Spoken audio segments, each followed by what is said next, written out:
Boa tarde, pessoal. Agora sim, eu sou José Poloni, gestor educacional da Controlab.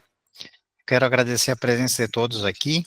Mais um encontro online. Hoje o tema é Detecção de Doença Residual Mensurável, DRM, por citometria de fluxo na leucemia linfoblástica aguda de precursor B, LLAPB.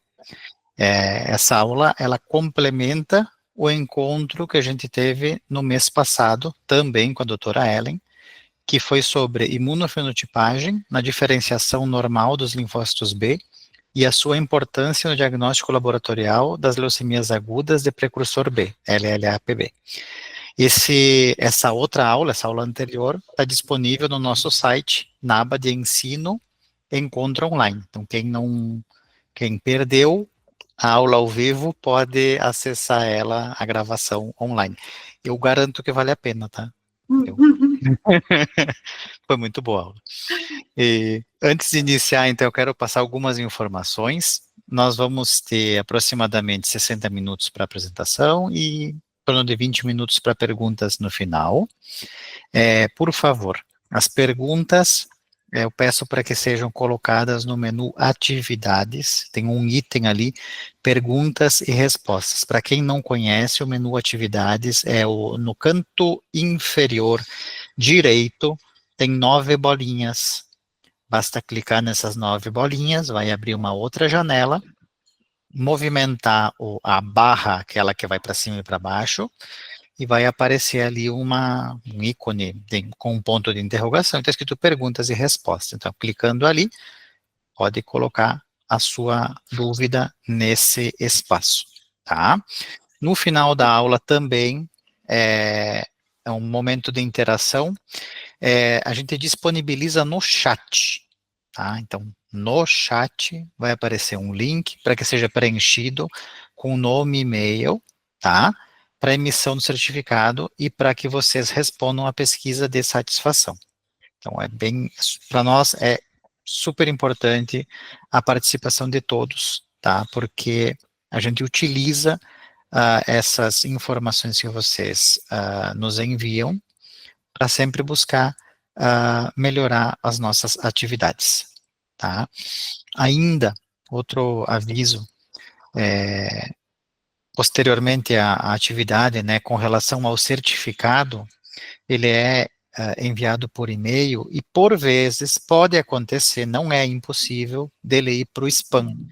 Então, verifiquem também a caixa de spam, tá? Agora sim, então, para a gente poder iniciar a nossa atividade, eu vou passar a palavra para a doutora Ellen de Oliveira, ela é biomédica pela UF, especialista em hematologia, mestre em Química Biológica e doutora em Ciências pela UFRJ, servidora do Núcleo de Investigação em Saúde da Criança e do Adolescente no Instituto de Puericultura e Pediatria da UFRJ. Doutora Ellen, por favor, fique à vontade para iniciar a apresentação. Boa tarde, pessoal. Eu espero que estejam todos bem. Eu vou compartilhar aqui com vocês. Vocês me escutam bem, né? Sim, tá bem bom o áudio. Deixa eu... Um minutinho.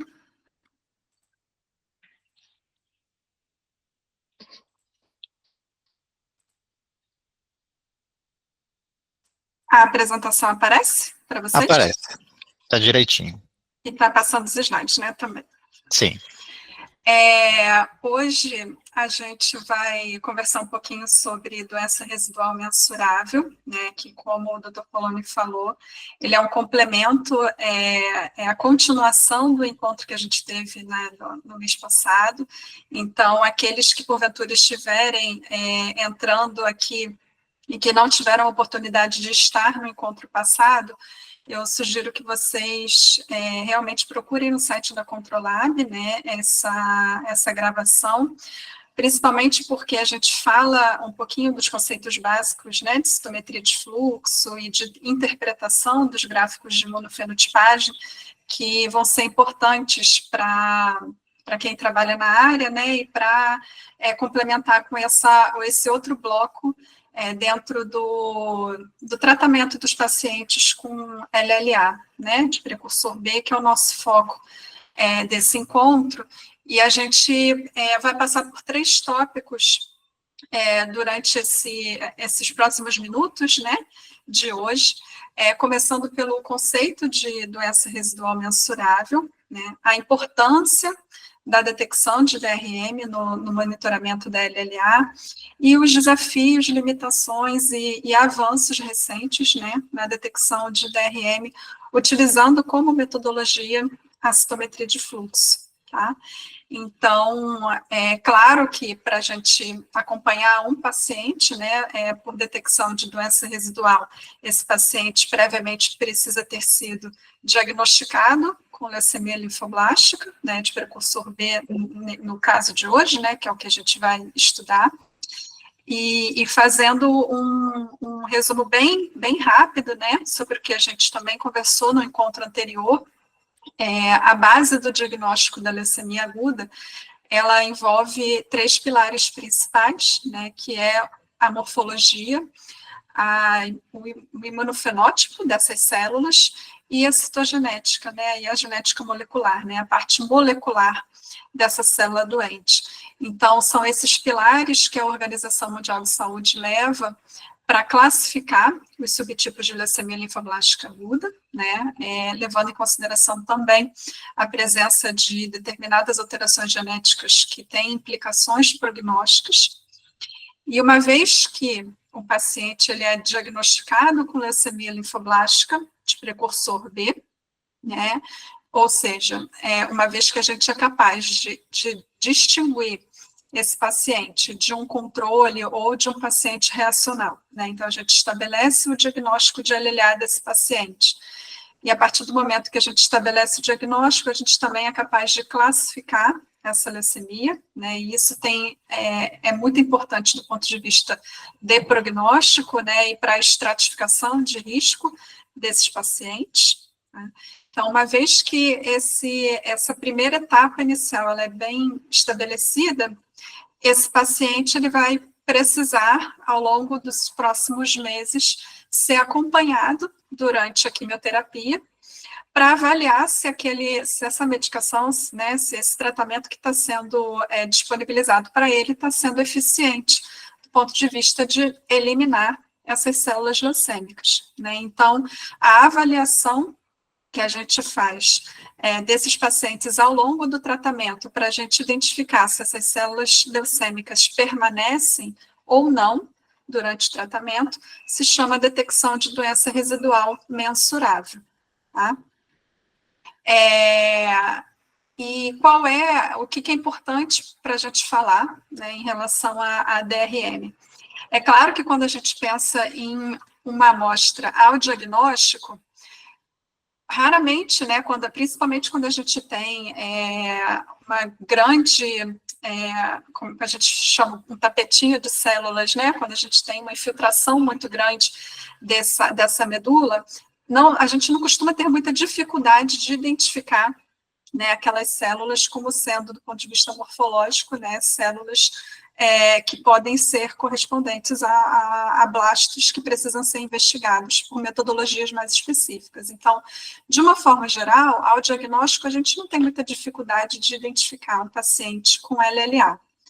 Mas o que se espera, a partir do momento em que esse paciente começa o tratamento, é que essas células leucêmicas sejam destruídas, de forma que a população celular normal da medula óssea volte a ser produzida e, dessa forma, fique cada vez mais difícil a gente identificar células leucêmicas dentre as células normais de uma medula em recuperação, né? Então, a gente sempre faz essa analogia com a agulha no palheiro, que é exatamente a gente conseguir identificar uma célula patológica, né, dentre várias normais, que é muito mais difícil do que quando a gente pega uma medula ao diagnóstico, onde praticamente toda a medula é composta por aquele subtipo celular normal, né? Então, a gente tem esse desafio na doença residual, que é exatamente identificar essas populações que a gente espera que sejam minoritárias durante o tratamento, né, que essas células sejam destruídas com a quimioterapia, e vai ficando cada vez mais difícil para a gente identificá-las, né? Quando a gente olha para a literatura, a gente vê várias publicações a respeito, né, da importância da DRM, né, tanto na infância quanto nos adultos, mas do ponto de vista de prognóstico, né, da gente dizer que a doença residual ela é um fator prognóstico independente, né, na LLA, para a predição de recaída, a primeira publicação que a gente tem é de 98, tá, do Jacques Van Dongen, em que mostra, por metodologias de biologia molecular, a importância da estratificação dos pacientes de acordo com a presença ou não de doença residual, tá? Então, a partir desse ano, vários outros artigos foram publicados, tanto nas crianças, né, no grupo de crianças, quanto em adultos, tá? E a gente tem aqui também uma publicação que foi feita em 2017, mostrando alguns estudos, né, aqui na letra A e letra B, são estudos envolvendo a população pediátrica, e aqui as letras C e as letras D envolvendo a população de adultos, mostrando a relevância clínica da DRM na estratificação de risco desses pacientes e na sobrevida desses pacientes ao longo do tratamento. Então, os pacientes que costumam apresentar, né, doença residual, principalmente nas etapas finais do tratamento, eles têm uma sobrevida menor do que aqueles pacientes em que a gente não detecta doença residual, né, tanto na população pediátrica quanto na população adulta. Tá? Então, ele é um exame extremamente importante e que, algumas décadas atrás, ele era feito, né, por morfologia, né? Então, identificar a nível morfológico a presença de células que poderiam ainda corresponder com características morfológicas semelhantes à célula blástica, né? Então, se a gente pensa que a questão de 30 anos atrás, essa era a metodologia padrão, a sensibilidade que a gente tinha, né, para a identificação dessas células era muito menor do que as metodologias que a gente tem disponíveis hoje, né? Então, hoje a gente tem a citometria de fluxo e metodologias moleculares, assim como o sequenciamento, né, de nova geração, que são metodologias em que aumentaram a sensibilidade de identificação dessas células patológicas, né? E isso a gente sabe que tem correlação direta com a predição de recaída desses pacientes. Então, dentre essas metodologias, a citometria de fluxo, ela é uma metodologia super utilizada, né? Ela não é tão sensível quanto as metodologias moleculares, né, que tem uma sensibilidade maior, mas é uma metodologia que tem um custo menor, né, é mais rápida, e, de modo geral, né, ela atinge uma sensibilidade de 0,01%, tá? Mas a gente vai ver que existem estratégias agora mais atuais para que a gente aumente essa sensibilidade, e a metodologia que é utilizada de forma corriqueira, né, para as análises dos pacientes em tratamento para LLA de precursor B. Tá? Então, falando de DRM por citometria de fluxo, né, como é que a gente faz esse tipo de exame? Então, se a gente também volta para a literatura, existem várias combinações de painéis publicados para a identificação dessas células, né, de acordo com alguns grupos. Então, o que a gente observa na literatura é que existe uma grande variação, tanto do ponto de vista dos protocolos de marcação, da combinação dos anticorpos, as estratégias de gate que são utilizadas a depender dos anticorpos que compõem o painel que é utilizado, né? Então, isso é uma questão que a gente observa, né, na literatura. E o objetivo principal, né, a estratégia de identificação é mais ou menos parecido com a estratégia que a gente observou no encontro anterior, né, mostrando que a gente precisa identificar as células, né, em posições nos gráficos bidimensionais que são diferentes do normal. Então, falando rapidamente, aqui a gente tem as células em azul circuladas, que são positivas para o marcador CD19, que é um marcador específico de linhagem de células B, né, que eu costumo falar que é um marcador CPF, células B.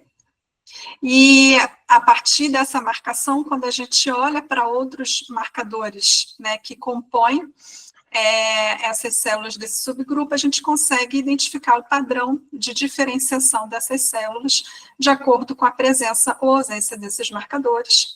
Então, aqui em rosa, em todos os gráficos, o que vocês veem são as células precursoras, né, mais imaturas da linhagem B. Em azul seriam as células intermediárias, tá? E em verde seriam as células maduras.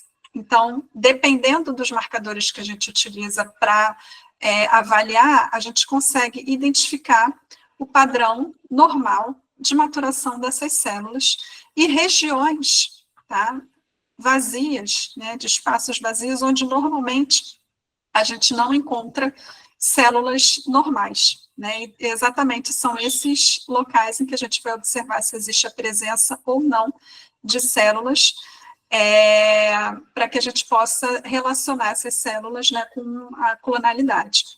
Então, além da diferença do normal, outra estratégia é a gente observar imunofenótipos associados à leucemia, que são marcações realmente aberrantes, né, de marcadores que não são expressos na célula B normal, né, e que, num paciente com LLA, a gente costuma observar com certa frequência, e são exatamente esses padrões anormais de expressão, em que ao diagnóstico a gente faz como se fosse um retrato falado, e durante o tratamento é exatamente esse retrato falado que a gente vai procurar para ver se essas células ainda estão presentes ali, ou se elas estão sendo eliminadas com a quimioterapia, tá? Então, um exemplo que eu trouxe para vocês de acompanhamento de residual, mostrando sempre a contrapartida normal. Então, para quem não tem familiaridade, né, com a citometria, visualmente eu acredito que também seja fácil da pessoa acompanhar, tá? Aqui a gente tem uma medula normal, com um padrão de expressão dos linfócitos B, desde os mais imaturos até os mais maduros, né, de acordo com esses dois marcadores, e um paciente ao diagnóstico mostrando uma célula completamente diferente do que a gente vê na medula normal. Então, ao diagnóstico, esse paciente tinha 90% de células patológicas, ele começa o tratamento, e aí 15 dias depois, a gente vê uma redução, né, desse percentual de 90% para em torno de 3%, tá?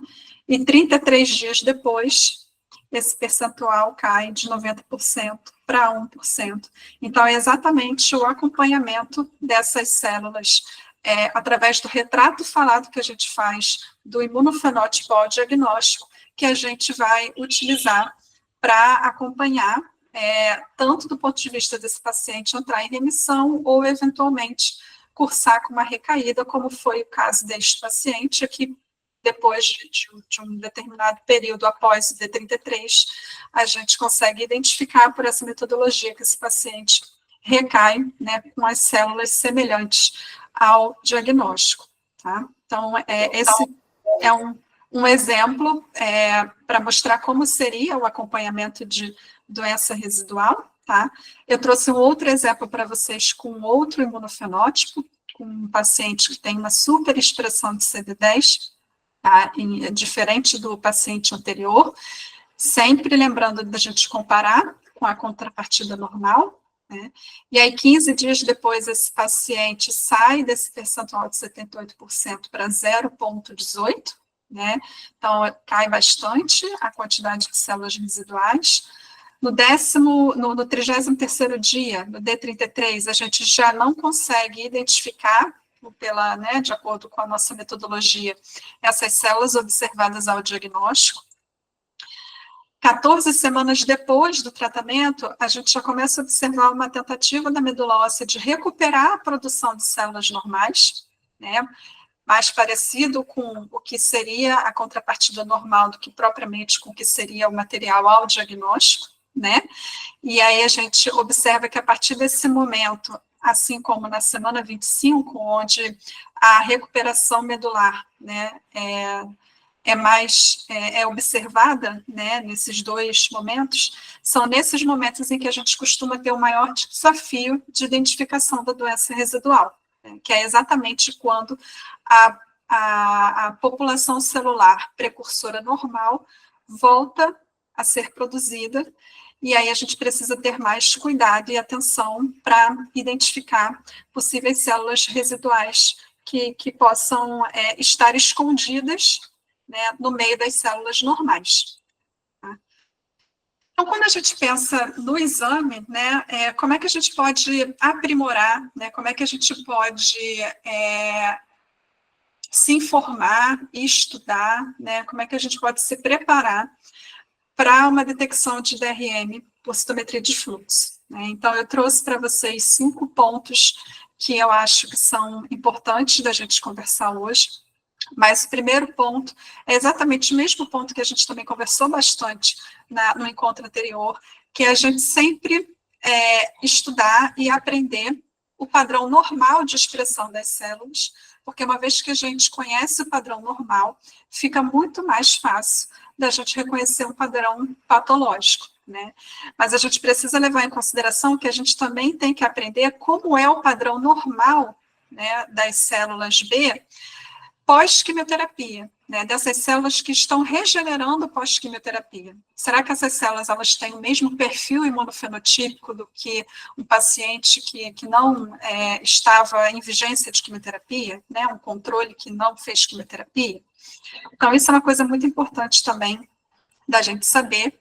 E aí, neste ponto, entram as hematogônias, né, que é como a gente chama os precursores de linfócitos B normais, né,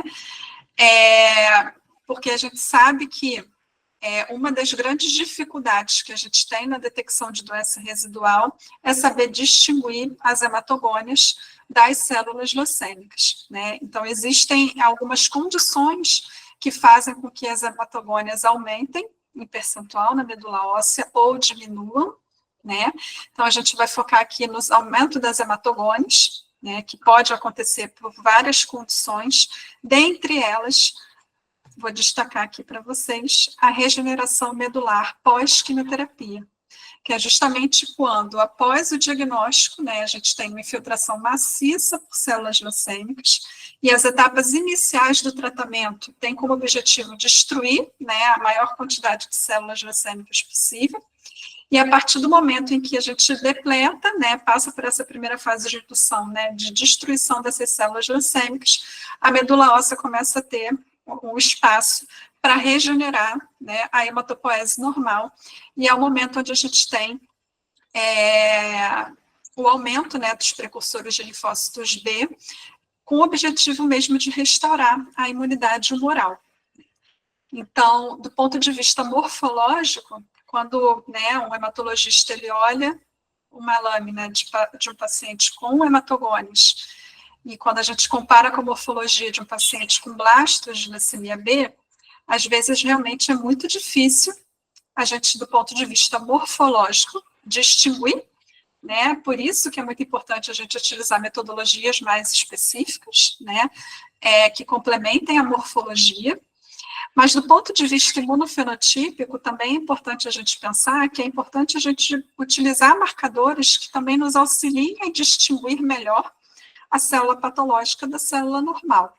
Então, nesse exemplo que eu coloquei aqui para vocês, desses 2 marcadores, né, a gente vê aqui uma população em azul, que seriam as hematogônias, as células normais, e em vermelho, sobrepostas a ela, para essa combinação de marcadores, a gente tem uma população de células leucêmicas, que por esta combinação a gente não conseguiria distinguir essas 2 subpopulações. né? Então, por isso que é muito importante também a gente reunir a maior quantidade de informação que seja disponível, né, de características acerca das células, para que a gente tenha uma maior facilidade de separar a célula normal da célula patológica, num contexto em que essas células vão estar em percentuais cada vez menores, porque o objetivo, de fato, é esse, é a gente eliminar essas células ao longo do tratamento, né? Então, para a gente conseguir diferenciar as hematogônias, que são as células precursoras B normais, das células leucêmicas, é muito importante a gente fazer uso de marcadores que mostram uma aberrância, né, de outras linhagens. Então, a gente usar marcadores que fazer parte do nosso painel, né, marcadores que são considerados aberrantes na linhagem B, ou observar se tem uma superexpressão ou diminuição da expressão em relação ao normal de proteínas, né?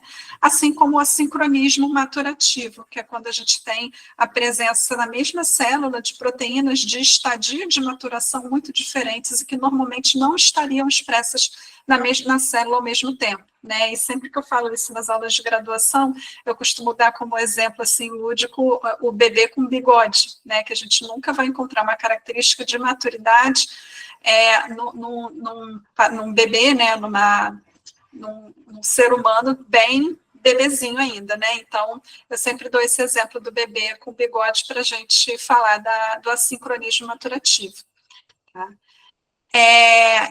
Como é importante a gente saber como é a regeneração medular normal, né?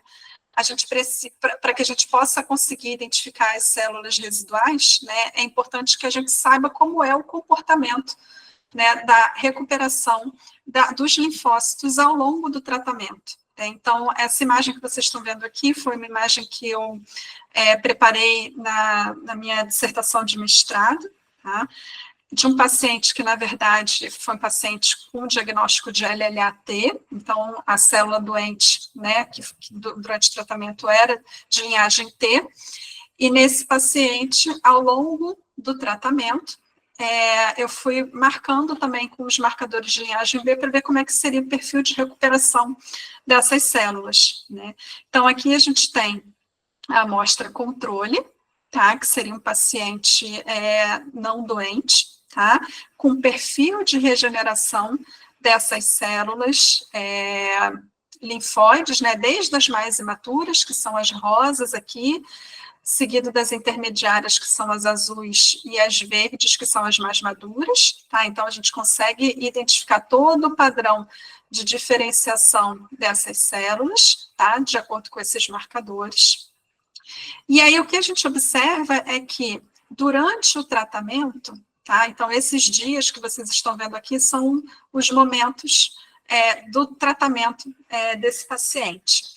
Então, na fase de indução, que seriam esses dois momentos iniciais, o D15 e o D33, a gente tem um predomínio de células maduras, né, nesses pacientes. Somente a partir da semana 14, que é mais ou menos o D78, e na semana 25, que a gente começa a ver o perfil de recuperação medular das células mais imaturas, tá, da medula óssea. Sendo que na semana 25, esse perfil de regeneração já fica bem semelhante ao nosso controle, tá? Então, esse é o perfil de regeneração normal do linfócito B, né? Aqui a gente não está falando de DRM, não está falando de célula patológica, e é exatamente esse perfil normal que a gente precisa saber como acontece no decorrer do tempo, que vai nos auxiliar quando a gente se deparar com uma célula que seja diferente desse padrão que a gente está observando, né, dependendo da combinação dos marcadores que a gente usa, a gente vai identificar esse padrão de uma forma diferente, tá? Então, é assim que acontece durante o tratamento, né? Primeiro predominam as células mais maduras, e depois, a partir da semana 14, mais ou menos, a gente tem a recuperação medular com os precursores de linfócitos B, tá? E na semana 25, a gente já tem um perfil mais semelhante com a amostra controle. Tá? Outra coisa que a gente pode observar é que o percentual dessas células precursoras, elas aumentam, né, um pouquinho em relação ao que seria o normal, e o imunofenótipo também, ele fica um pouquinho diferente de um paciente que não entrou em vigência de quimioterapia, né? Então, aqui, para guiar vocês, eu peço que vocês sigam aqui a seta, olhando para uma criança, né, saudável, onde a gente tem as células mais imaturas, que seriam essas azuis claras aqui, em torno de 1 a 2%.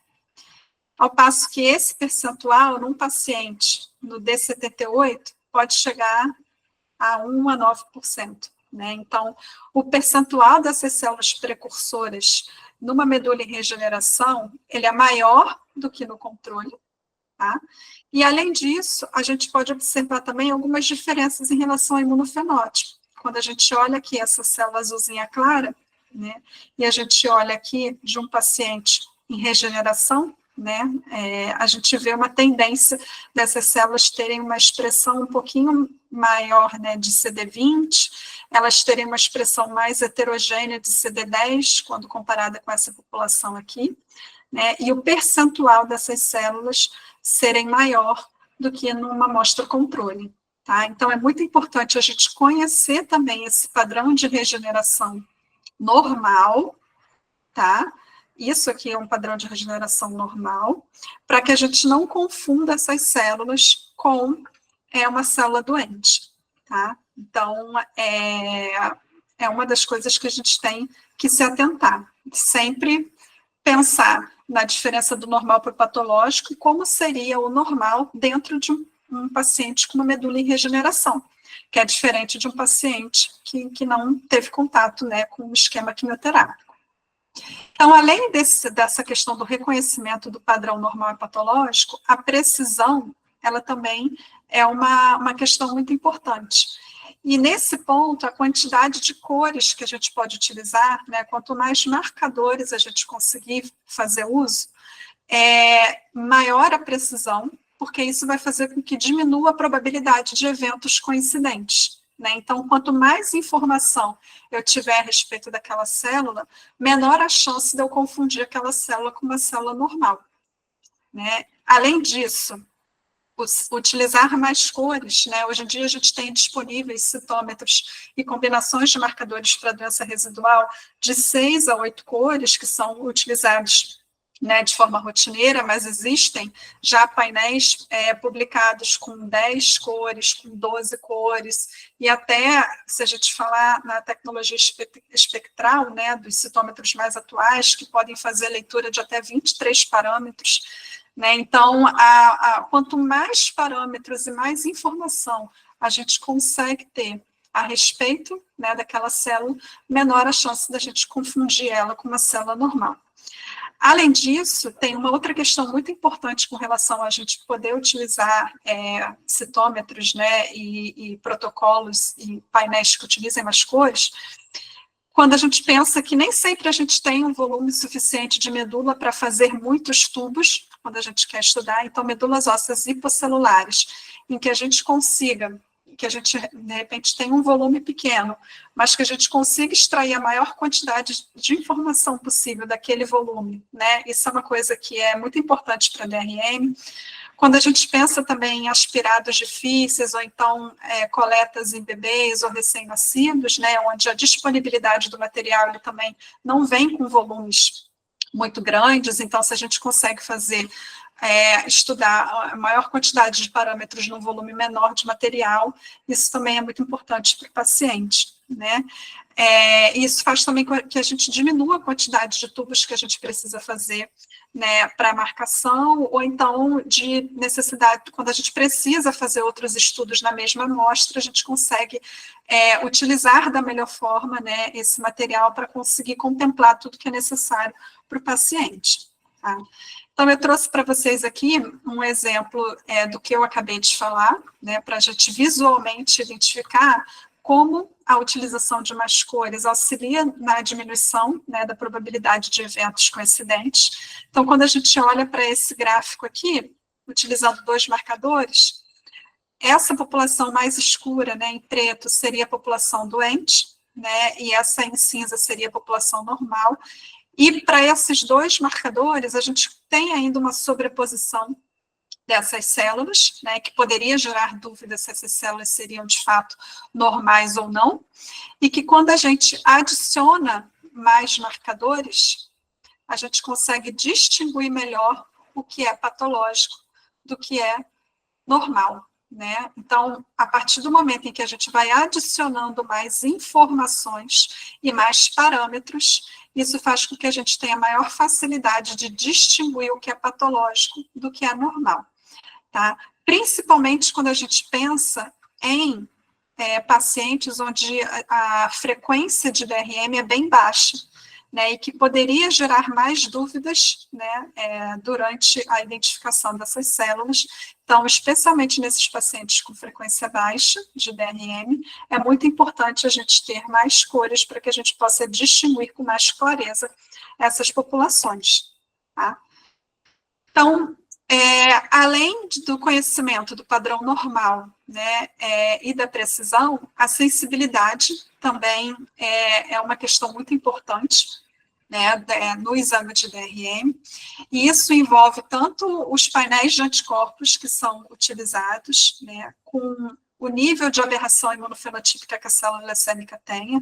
Então, quanto mais aberração de fenótipo a célula presente, quanto mais marcadores diferentes do normal e aberrantes essa célula expressa, mais fácil é fazer DRM, né? É muito importante também a gente ter o conhecimento do background da contrapartida normal, né? Conhecer muito bem o fenótipo das hematogônias na regeneração pós-quimioterapia, além da experiência do analista e o número de células estudadas, né? Então, a gente vai conversar mais especificamente sobre esses dois pontos que eu destaquei em vermelho, né, que é o painel de anticorpos utilizado e o número de células estudadas. Lembrando que, de uma forma geral, a citometria atinge muito bem uma sensibilidade de 0,01%, né, de forma rotineira, e que é uma sensibilidade adequada, principalmente quando a gente fala da primeira etapa do tratamento, da etapa de indução, né, é uma sensibilidade super adequada, mas que quando a gente pensa em pacientes nas fases finais do tratamento, né, onde pequenas populações residuais podem fazer diferença para uma recaída, né, a gente precisa pensar em metodologias que sejam um pouco mais sensíveis, né, e vários grupos estudaram, né, maneiras da gente tornar a citometria mais sensível, de forma que se equiparasse de alguma forma com as metodologias moleculares, pelo menos com, né, o PCR, justamente porque os exames moleculares eles não estão disponíveis de forma rotineira, né, para o acompanhamento desses pacientes. Então, a gente vai conversar um pouquinho sobre painéis de anticorpos e número de células, utilizando como exemplo, né, esse primeiro artigo que foi publicado em 2017, né, para nos dar a ideia geral de como funciona o raciocínio da gente tentar aumentar a sensibilidade de detecção de DRM, né, na citometria de fluxo, levando em consideração a combinação de anticorpos, ou seja, a utilização de marcadores que sejam úteis para discriminar da melhor forma possível as células doentes das células normais, né? Então, esse grupo, ele fez um desenho, né, de escolha dos melhores anticorpos que fossem capazes de distinguir com maior eficiência a célula normal da célula patológica, e, além disso, melhorar o procedimento, né, de processamento da amostra para a aquisição de mais células, né, porque uma vez que se mostrou que, estudando-se mais células, a gente tem a capacidade de aumentar a sensibilidade, né, esse grupo também fez uso, né, de alguns experimentos para tentar recuperar mais células durante a marcação, né, desses pacientes para conseguir atingir a sensibilidade de 0,001%, que foi a sensibilidade alcançada por esse trabalho, né? Então, nesse trabalho, ele foi feito em várias fases, né? Só para vocês verem a título de curiosidade, que foram várias etapas de testagem de vários anticorpos, e o que fazia com que esses anticorpos permanecessem, né? No caso aqui na quarta fase, os anticorpos que foram escolhidos e publicados pelo grupo, né? O que fazia com que esses anticorpos permanecessem era a capacidade, de fato, deles discriminarem com maior eficiência a célula patológica da célula normal. Tá? Aliado a isso, a quantidade de células que é estudada no exame de BRM tem relação direta com a sensibilidade do exame. Então, eles mostraram que, a partir do momento em que você estuda pelo menos 4 milhões de células, tá? Esse eixo aqui é a quantidade de células estudadas, o percentual de discordância entre a biologia molecular e a citometria de fluxo caía consideravelmente. Então, a partir do momento em que você estuda pelo menos 4 milhões de células, o percentual de discordância entre as metodologias cai, da mesma forma que a sensibilidade aumenta a partir do momento em que a gente consegue estudar uma maior quantidade de células, né, e eles preconizam pelo menos 4 milhões de células estudadas para a gente ter sensibilidades adequadas, né, e que sejam comparativas, né, que sejam concordantes, que a gente possa comparar com a biologia molecular. Tá? Então, esse estudo mostra uma concordância de 93% entre a citometria de fluxo e as metodologias moleculares, quando pelo menos 4 milhões de células são estudadas por citometria de fluxo, conseguindo atingir, então, uma sensibilidade de 10 a menos 5 para esses casos. Tá? E por que isso é importante?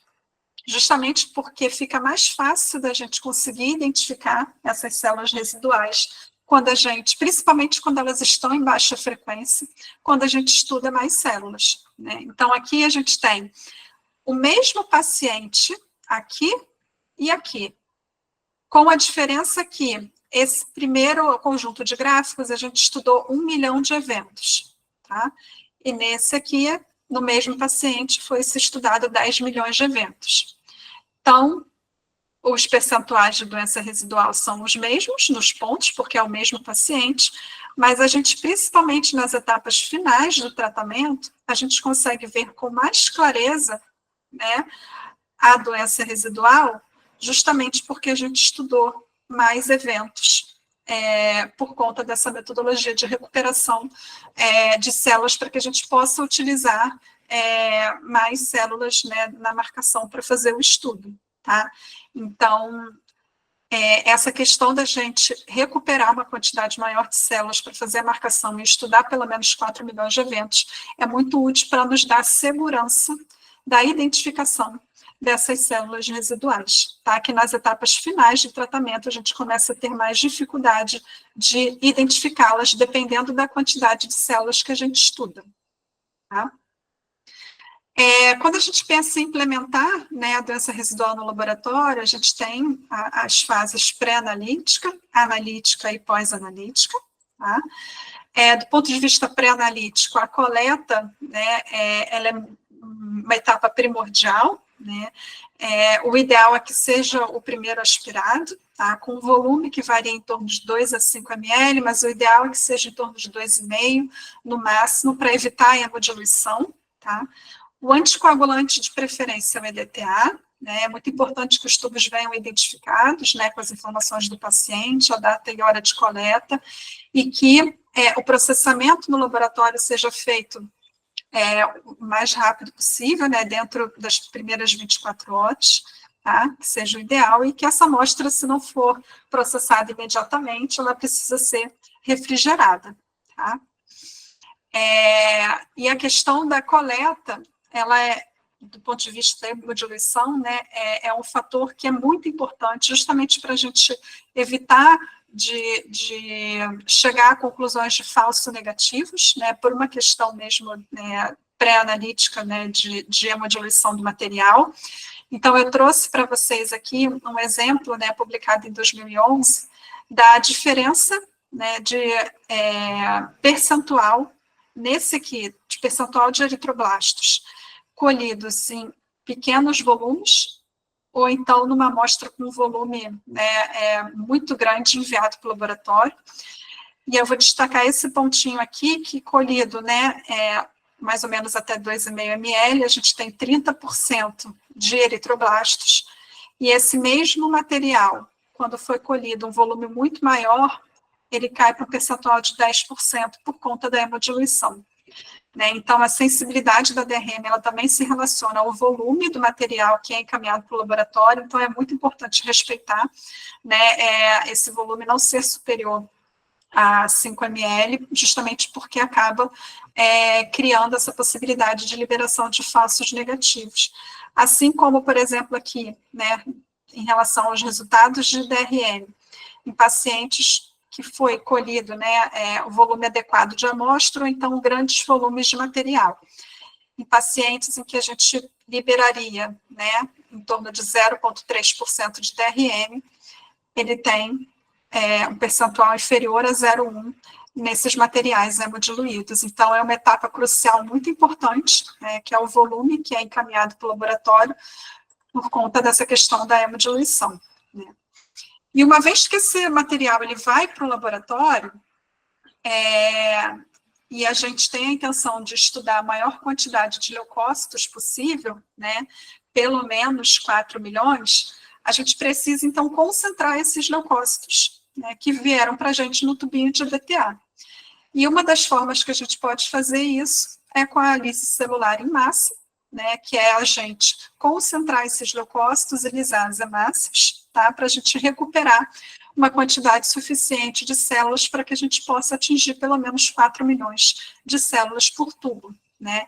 Então, existem algumas formas de se fazer isso, né, uma delas é utilizando o cloreto de amônio, EDTA e carbonato de potássio, né, e essa solução a gente coloca num Falcon de 50 com o volume de medula que veio para a gente, né, que é no volume máximo de 2 ml de medula que a gente lisa, né, com essa solução de lis por tubo, e a gente deixa esse material, né, em contato por 15 minutos num agitador, tá?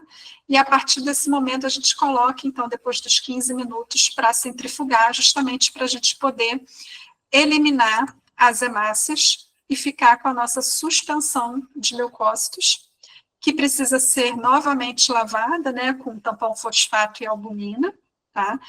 E aí essa lavagem é feita, mais uma vez, para a gente concentrar o nosso pellet de leucócitos, tá? E esse material é, então, centrifugado, mais uma vez, passa por uma terceira lavagem, tá? Retira-se o sobrenadante e passa, então, por uma terceira lavagem, tá? Também com tampão fosfato e albumina por 5 minutos, para que, ao final desse processo, a gente tenha o nosso botão de leucócitos, né, concentrado, para que a gente possa, então, dividir nos nossos tubinhos que estão pipetados com os anticorpos e que a gente tenha pelo menos 10 milhões de células por tubo, para que a gente, quando for adquirir durante o processamento, adquira em torno de 4 a 5 milhões por tubo. Tá? Então, essa é uma das metodologias que a gente utiliza para aumentar a sensibilidade da doença residual, utilizando o protocolo de lise celular em massa, justamente para a gente concentrar todos os leucócitos da medula óssea e utilizá-los para fazer a marcação no laboratório e atingir esses níveis de sensibilidade de acordo com o número de células que for possível adquirir, né? Então, uma vez que a gente recupera essas células, a gente vai seguir com o protocolo de marcação, né, dos anticorpos, que vai ser de acordo com o protocolo que for utilizado no serviço, né, onde for feito esse exame. Eu trouxe para vocês aqui o exemplo do protocolo Euroflow, né, onde eles utilizam 2 tubos, onde a lógica da escolha desses marcadores foi baseada, de fato, na capacidade de discriminação da célula leucêmica e da célula normal, né, e utilizando a lise celular em massa, a gente conseguia atingir sensibilidades que cheguem a 10 a menos 5, de acordo com a quantidade de células que forem estudadas. O recomendado pelo grupo é que pelo menos 4 milhões de células sejam avaliadas. Tá? A fase pós-analítica envolve a aquisição desses tubos no citômetro, então é sempre importante confirmar as etiquetas, a compensação, né? Fazer a aquisição de, quando possível, né, pelo menos 5 milhões de eventos por tubo, para a gente ter sensibilidades adequadas que se equiparem à biologia molecular, né? A velocidade de fluxo vai depender do aparelho, mas, em geral, em torno de 10 mil eventos por segundo é o recomendado, né? Mas, dependendo do aparelho, essa velocidade de fluxo pode sofrer algumas interferências, algumas mudanças. E sempre acompanhar a aquisição, né, durante a aquisição desse tubo no aparelho, para verificar alguns possíveis problemas nas taxas de fluxo, se tiver algum entupimento, né, a gente estar sempre atento na frente do aparelho para resolver qualquer questão que venha a aparecer. E, ao final, né, uma vez que o material chega ao laboratório, é feita a lise celular em massa, a marcação com os anticorpos, a aquisição no aparelho, a gente vai, então, analisar, né, em softwares específicos, essas células, para ver se a gente consegue identificar alguma célula que seja diferente do normal. Então, aqui a gente tem a análise de 10 milhões de células, tá? Mas, na verdade, só estão representadas nos gráficos aqui as células B, CD19 positivas, e todo o perfil de maturação dessa célula de acordo com os marcadores que foram utilizados, né? Então, esse é o caso de uma DRM indetectável, tá? Mas todas as células são avaliadas para que a gente possa emitir o laudo, né? Então, aqui é um outro exemplo de um outro paciente, onde a gente também estudou 10 milhões de células, e dentro dessas 10 milhões de células, a gente encontrou 107 eventos patológicos, né? Em 8,2 milhões de células viáveis, tá? Mostrando que, de fato, a gente tem segurança de que essa célula é uma célula diferente do normal, apesar de serem apenas 107 eventos, e que muito provavelmente a gente não identificaria essas células se a gente tivesse estudado uma quantidade inferior de células, justamente porque a frequência delas é muito baixa, né? Então, por isso, a importância da gente conseguir estudar o maior número de células possíveis, justamente para a gente ter uma segurança maior daquilo que a gente estiver estudando, né, e procurando durante um paciente, né, durante o tratamento de um paciente. Tá? Então, a partir do momento em que a gente também faz a análise, né, desse material, isso precisa virar um laudo. Então, é muito importante que o laudo contenha a quantidade de eventos adquiridos, percentual de células viáveis, o percentual do compartimento das células B, se essas células são normais ou patológicas. Se existirem células patológicas, a gente descrever o fenótipo e concluir, né, como DRM positiva ou DRM indetectável, sempre também atentos a colocar o limite de detecção e quantificação da técnica, tá, no laudo, além de descrever as demais populações celulares e, se eventualmente for identificada alguma característica de hemodiluição na amostra, isso também precisa ser informado, tá? Com relação ao limite de detecção e quantificação, eu trouxe para vocês aqui, né, o conceito pela RDC da Anvisa, né, de limite de detecção como sendo a obtenção da menor quantidade do analito presente em uma amostra que pode ser detectado, porém não necessariamente quantificado, né, e o limite de quantificação é a menor quantidade do analito em uma amostra que pode ser determinada com precisão e exatidão. Então, a gente costuma considerar a doença residual como positiva quando a gente tem um percentual de DRM acima do limite de quantificação. Tá?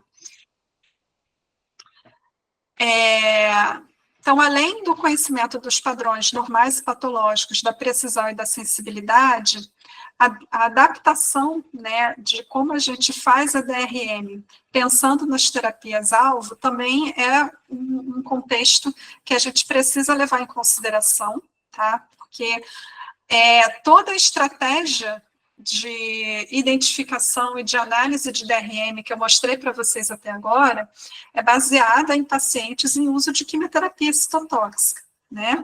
Então, todo o perfil de recuperação medular, toda a forma da gente enxergar essas células e identificar a célula patológica é de acordo com esses pacientes em vigência de quimioterapia. Mas, hoje em dia, a gente tem várias terapias-alvo, né? Aqui eu cito o CAR-T, o Blina e o Inotuzumab, que é o anti-CD22, né? E que atuam diretamente em proteínas específicas, né? Do linfócito B, cada uma de uma maneira diferente, né?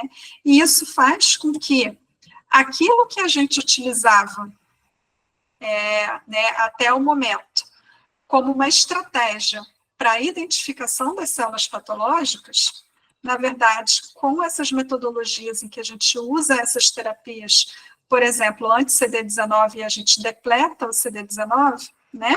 A gente precisa reaprender como identificar essas células quando a gente não tem mais disponível esses marcadores para a gente fazer o acompanhamento dos pacientes, né, através da DRM. Então, é muito importante a gente se atentar, né, a essa questão de como nós vamos enxergar né, essas células e a detecção de DRM a partir dessa nova era de utilização de terapias-alvo, tá?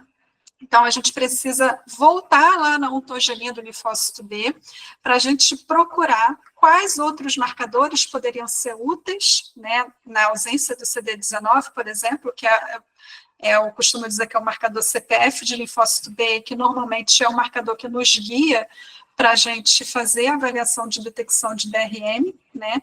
Quais seriam outros marcadores que poderiam nos ser úteis na ausência do CD19 para que a gente possa reaprender a fazer análise de DRM, né?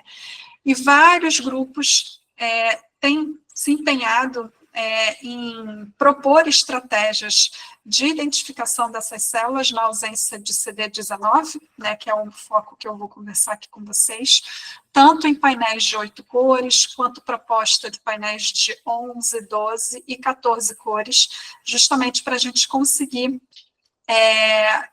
criar estratégias de detecção dessas células patológicas, como, por exemplo, esse paciente aqui que eu coloquei como, né, um exemplo para vocês, que é um paciente que fez terapia anti-CD19, então ele é CD19 negativo, mas tem uma DRM positiva de 0,0022%. É um paciente que né, tinha desde o início um CD10 negativo, e toda a estratégia de gate, né, proposta por esse grupo, né, em 2022, para que a gente consiga continuar identificando essas células leucêmicas dentre a população normal, tá, na ausência do CD19. Da mesma forma que aqui um outro exemplo de um outro paciente em terapia anti-CD19, que também mantinha DRM positivo em baixa frequência, tá? Mas esse, no caso, apresentava expressão de CD10 e toda a estratégia proposta por esse grupo, tá? Para a identificação dessas células, mesmo na ausência do CD19, tá? Então, é um desafio que a gente vem se deparando com essas novas terapias-alvo, da gente reaprender a fazer, né? E reaprender a identificar essas células patológicas durante o tratamento. Tá? E, por fim, uma vez que a gente estuda milhões de células, né, a quantidade de informação de parâmetros, ela só aumenta, é claro que a gente precisa de ferramentas também, principalmente da inteligência artificial, para a gente criar novas formas de analisar esses dados. E essa é uma outra vertente que vem sendo muito estudada, né, na literatura. Então, a gente encontra vários grupos preocupados em criar estratégias de inteligência artificial que nos auxiliem na interpretação e na avaliação desses gráficos, tá? E uma dessas ferramentas é a análise automática, né, que é proposta pelo grupo Aeroflow, dentre outros grupos que promovem outras formas de análise, né, mas eu trouxe essa como exemplo para vocês, onde o objetivo é se criar um banco, é como se fosse um banco de arquivos de pacientes normais, né? Então, cria-se esse banco, essa biblioteca de pacientes, né, de amostras normais, e a partir do momento em que você tem as informações do que seria uma célula normal, esse programa ele consegue, então, analisar automaticamente o que seria a população normal e sinalizar para o citometrista aquelas células que ele precisaria checar se de fato são células normais ou não. Então, a análise automática é muito importante porque diminui o tempo também de interpretação e de análise, né, dos arquivos. E uma vez que a gente consegue utilizar e estudar milhões de células, a gente tem uma sensibilidade adequada, né, para a gente identificar populações minoritárias de células patológicas, que mesmo estando, né, em uma quantidade bem pequena, a gente consiga ter certeza que são células patológicas dentro do que a gente conhece, né, como o padrão normal, né, dos linfócitos B. Então, essa metodologia, né, e essas ferramentas que estão à nossa disposição nos auxiliam muito e são muito úteis, né, hoje em dia, por conta também dessa quantidade de informações e né, de marcadores e de quantidade de parâmetros que a gente pode estudar ao mesmo tempo. Tá? Então, isso era o que eu me programei para conversar com vocês hoje. Tá? Eu espero que tenha sido útil para que vocês possam, de alguma forma, se sentir à vontade também para dividir a experiência de vocês, ou então perguntar alguma coisa que, de repente, não tenha ficado clara. E foi um prazer dividir um pouquinho da minha rotina, né, do meu dia a dia, fazendo isso com vocês nesse momento. Muito obrigado, doutora Ellen. Muito obrigado. Como de costume, sempre são aulas espetaculares. Obrigada. Não, muito bom mesmo. Acredito que tenha sido proveitoso para todo mundo, né? Eu quero só, antes da gente ir para perguntas, reforçar para o pessoal que tem um link da pesquisa de satisfação no chat, tá? De novo, eu menciono que as pesquisas são muito importantes para nós conhecermos as opiniões e sempre buscarmos melhorar as atividades que a gente realiza. Também, né, eu peço para que vocês registrem no link o nome completo e o e-mail para que possa ser feita a emissão do certificado, tá? Vamos ver se temos, semana passada não, né, doutora? Foi mês mês passado, né? passado. A gente teve um monte de perguntas. Vamos ver se o pessoal está animado hoje também. Tá vindo um monte de rostinhos e palminhas e elogios para a aula. Vamos ver Que se bom. o pessoal manda alguma pergunta também. Estou verificando aqui. Não, eu vou apenas fazer um comentário, tá? Enquanto o pessoal vai se organizando. Que me chamou a atenção que tu falou seria uma pergunta, digamos assim, potencial uso para futuro, provavelmente, porque eu acredito que não exista ainda disponível aqui, mas a citometria de fluxo espectral, que é uma metodologia, uma tecnologia mais recente, né, Sim. não tão disponível. Já tem aqui no Brasil? Já, inclusive Já no meu tem? laboratório. Aí, ó. Não, Tem, mas interessante. a gente não usa como rotina, né? A gente usa como pesquisa, mas para desenvolvimento enfim, de painéis, mas para o ponto de vista de rotina, não. Mas a gente já tem aqui no Brasil e já é utilizado na pesquisa. Que bom, não, é só para aproveitar para comentar que a gente fez um encontro online, como essa atividade contigo, também com a Diana Bonilha, está em espanhol, mas é sobre citometria espectral especificamente, então se alguém ficou curioso, pode acessar no mesmo local onde tem o outro encontro online da doutora Ellen, tem um encontro online sobre citometria espectral também, para o pessoal poder acompanhar. Agora eu vi que chegou a pergunta. A pergunta é a seguinte: Vamos ver. Na DRM positiva, quais as chances da doença ficar ativa? E na DRM negativa, quais as chances do paciente não ter a doença ou recaída? A pessoa pergunta se deu para entender ou se talvez precisa reformular. Na DRM positiva, quais são as chances? Você pode só repetir para mim que eu não consigo... Sim. Na DRM positiva, quais as chances da doença ficar ativa? E na DRM negativa, quais as chances do paciente não ter a doença ou recaída? Então, a DRM é justamente para a gente poder identificar esses pacientes que persistam com a doença, que seria a DRM positiva, justamente porque esses pacientes, eles precisam... existe uma estratégia de estratificação de risco desses pacientes, de acordo com a presença de DRM, e quanto maior o percentual de DRM persistente, maior a chance desse paciente recair. E por isso, a estratégia de tratamento para ele não necessariamente está sendo tão eficaz. E aí o médico ele precisa pensar em outras estratégias para fazer com que essa doença seja depurada, né, seja eliminada. E com relação à DRM negativa, que ele perguntou quais são as chances do paciente negativo, Não ter a doença ou recaída.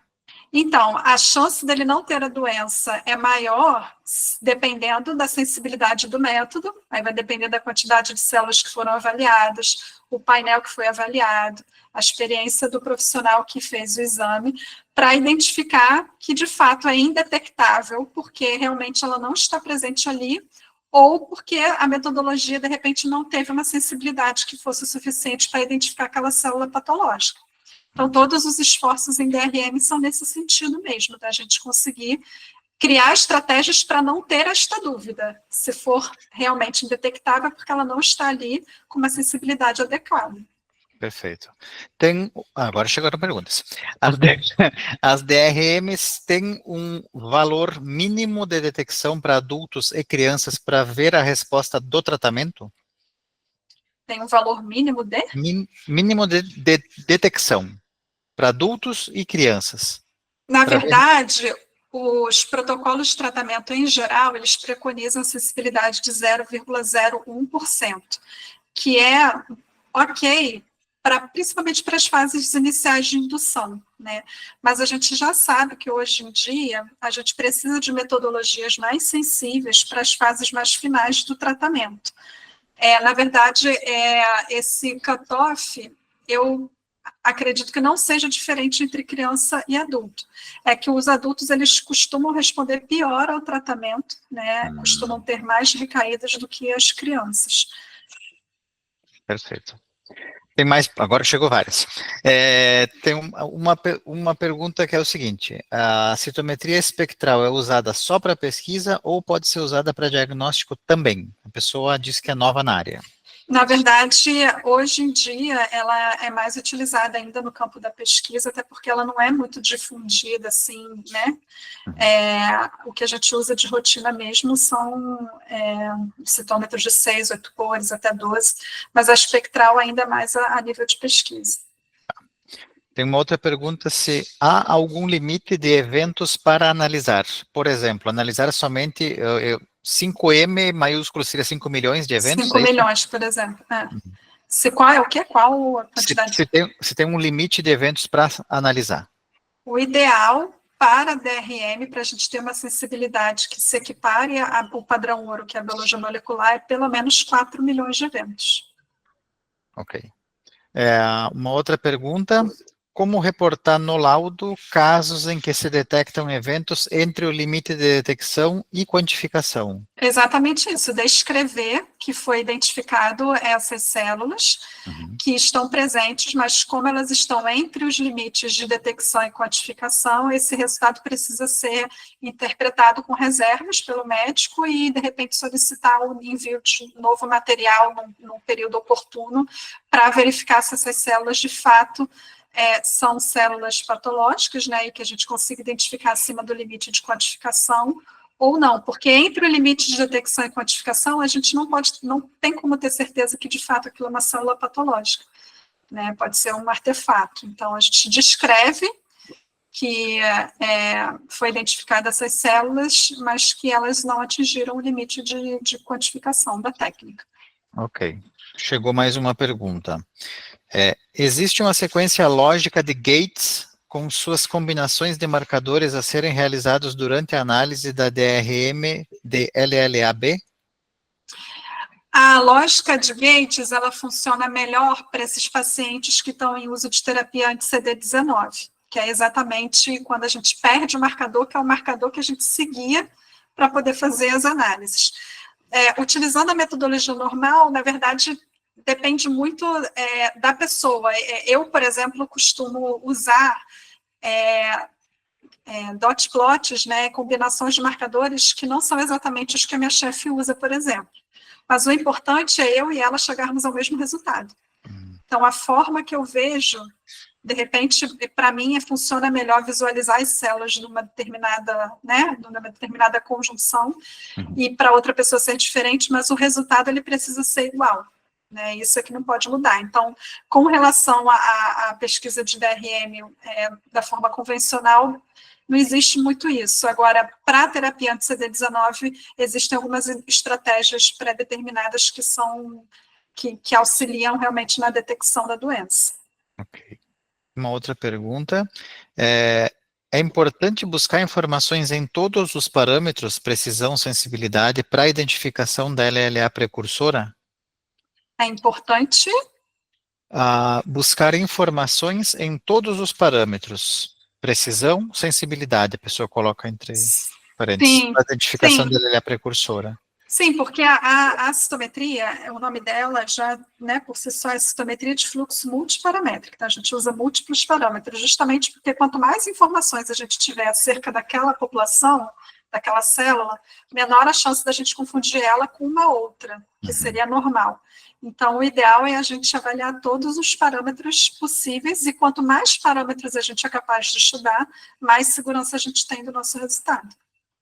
Perfeito. Chegou mais uma aqui, vamos ver. Só um pouquinho. Pode haver mutação durante o tratamento e alterar o perfil de CD das células malignas, podendo levar a uma análise de DRM falso ou negativa? Quando a gente usa múltiplos marcadores, é muito difícil da gente se confundir, mesmo que a gente tenha alteração de fenótipo. A própria quimioterapia pode induzir um pouco a alteração de fenótipo das células, tá? É uma coisa esperada. E é exatamente por isso que a gente usa vários marcadores, porque por mais que um ou outro possa sofrer modulação pela quimioterapia, principalmente, é muito mais provável sofrer modulação pela quimio do que propriamente uma mutação durante o tratamento, né? E é justamente por isso que quanto mais marcadores a gente usa, menor a chance da gente errar, mesmo acontecendo essas modulações da expressão dos marcadores pós-quimioterapia. Perfeito. Bom. Pessoal, mais alguém tem alguma pergunta? Se não tiverem, aí a gente vai para o encerramento da nossa atividade, para ficar dentro do tempo que a gente tem programado usual. Acho que podemos ir para o final. Pessoal, então, nós vamos disponibilizar a gravação posteriormente junto ao e-mail do certificado. O certificado vai ser disponibilizado na plataforma educacional da Controlab. Antes eu passei a informação, ficou incompleta, falei que ia por e-mail, mas na realidade vai um e-mail avisando que o certificado está na plataforma. Então ficou faltando essa informação, tá? E é esse e-mail com essa informação que pode cair lá no spam, e é importante vocês verificarem, ok? Então foi eu passei uma informação que ficou incompleta antes, tá? Nesse e-mail é um e-mail que vai para o endereço que vocês cadastraram no link que vocês preencheram aqui durante a aula, tá? Então, é ele que vai ser usado para fazer o login na plataforma educacional, ok? Então, caso alguém tenha alguma pergunta, ficou tímido para fazer, alguma coisa assim, né, podem enviar a pergunta posteriormente para a gente, que a gente encaminha para a doutora Ellen, e depois, então, as respostas, elas são acrescentadas ao final da gravação da aula, tá? E também, se tiver alguma dúvida posterior, faça um contato, por favor, para a gente poder repassar aí a dúvida para a doutora Ellen, tá bom? Então, eu quero agradecer imensamente, agradecer a doutora Ellen pela aula mais uma vez, Eu que sempre um prazer. agradeço. Eu que agradeço a oportunidade de estar com vocês. Obrigado, obrigado. E agradecer a todos que ficaram aqui, que acompanharam a aula com a gente. E dizer que eu espero vocês na próxima aula, tá bom? Nos vemos, até mais, obrigado a todos. Tchau, Obrigado, doutora tchau, Ellen. pessoal. Tchau, tchau. Tchau, tchau.